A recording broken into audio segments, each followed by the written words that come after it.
د غني او عبدالله ترمنځ به ژر یو جوړجاړی وشي. د ولسمشر غني او عبدالله ترمنځ جوړجاړی به ډیر زر وشي ځکه دواړه یوې هوکړې ته رسیدلې دي. په دې اړه د افغانستان د حراست او ثبات شورا غړی مسعود تراشوال وایي چې دواړه لوري هوکړې ته د رسیدو په برخه کې سره نږدې شوي دي.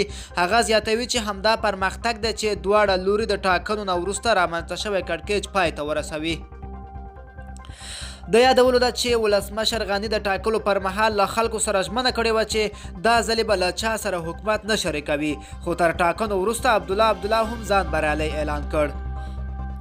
په کومه ورځ چې د ولسمشر غني د لوړې مراسمو په هماغه ورځ او وخت عبدالله هم د لوړې مراسم ترسره کړل او ځان د افغانستان ولسمشر اعلان کړ.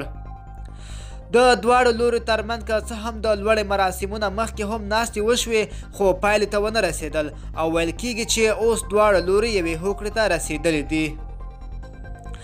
د ځینو سرچینو په وینا عبدالله غوښتل چې د تیر په څیر اجرایي ریاست ترلاسه کړي او ولسمشر غني غوښتل چې د هغه په نوي حکومت کې د اجرایي ریاست وي او اوس که څه هم ویل شوي دي چې اشرف غني عبدالله ته د 40 سلنې برخې ورکولو ته هم تیار شوی دی، خو ښایي ژر د دواړو ترمنځ د هوکړې په اړه اعلان وشي او هر څه روښانه شي.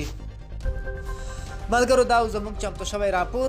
د لا ښکلي ویډیوګانو لپاره زموږ چینل سبسکرایب کړئ.